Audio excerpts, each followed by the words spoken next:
না করেন। আমি দিকে স্বীকার করে আমি আমার ছেলেকে লালন পালন করেছি।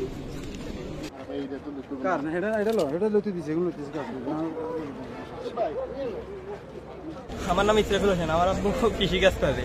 তো আমি গত দুইবারই বাইবা দিতে পুলিশ কনস্টেবল আবেদন করছি, পরে দুইবার বাইবা দিয়েছি, দুবার বাইবা থেকে বাদ গেছি।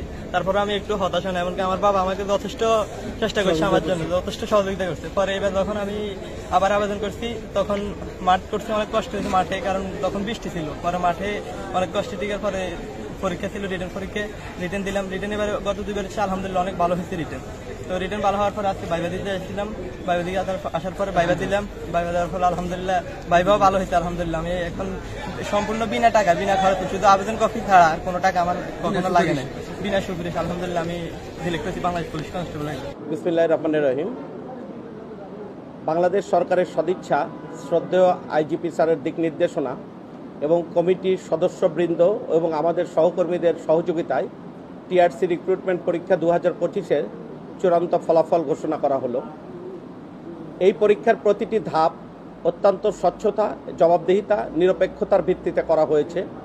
প্রতিটি ধাপই ছিল অত্যন্ত প্রতিযোগিতাপূর্ণ এবং স্বচ্ছ। প্রতিটি ধাপেই আমাদের পুলিশ হেডকোয়ার্টার্স কর্তৃক প্রেরিত প্রতিনিধিবৃন্দ উপস্থিত ছিলেন, সাথে ছিলেন কমিটির সদস্যবৃন্দ। আমাদের চূড়ান্ত পরীক্ষায় আজকে 24 জন উত্তীর্ণ হয়েছেন এবং প্রত্যেকেই তাদের মেধার ভিত্তিতে তাদেরকে নির্বাচিত করা হয়েছে। এছাড়া অপেক্ষমান তালিকা থেকে আরও 5 জনকে নির্বাচিত করা হয়েছে।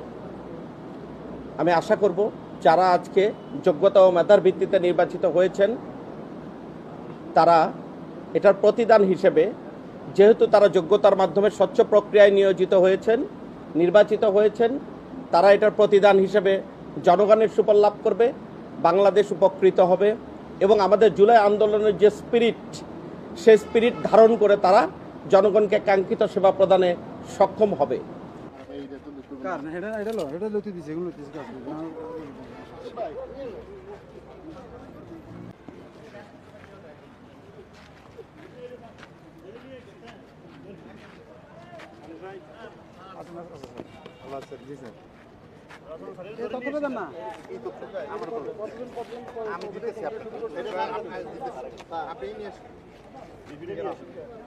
আমি